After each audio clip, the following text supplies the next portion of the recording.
دولت کی نمائش وہی لوگ کرتے ہیں جن کے پاس دولت کے سوا اور کچھ بھی نہیں ہوتا۔ زندگی اس لیے حسین لگتی ہے کہ اس میں موت کا خوف شامل ہوتا ہے۔ وہ شخص جلد ہی مر جائے گا جو صرف اپنے لیے زندہ ہے۔ وہ شخص کبھی نہیں مرے گا جو دوسروں کے لیے زندہ ہے۔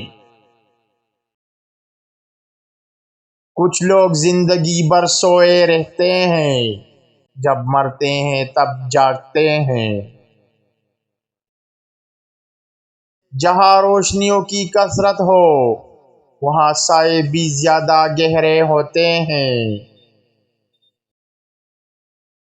اگر زندگی کے راستے میں کانٹے ہوتے جاؤ گے تو تمہاری اپنی آنے والی نسلیں اس راستے پر لہو لہان ہو جائیں گی۔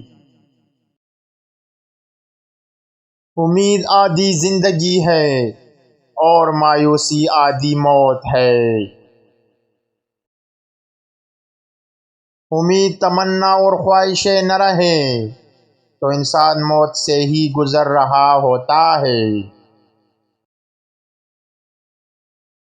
ہر آدمی میں 10-20 آدمی ہوتے ہیں، جس کو بھی دیکھنا ہو کئی بار دیکھو۔ زندگی جیے، مردہ ہونے کے لیے آپ کو بہت ٹائم ملے گا۔ اپنی زندگی کا دوسروں سے مقابلہ مت کریں۔ سورج اور چاند میں کوئی مقابلہ نہیں، دونوں اپنے اپنے وقت پر چمکتے ہیں۔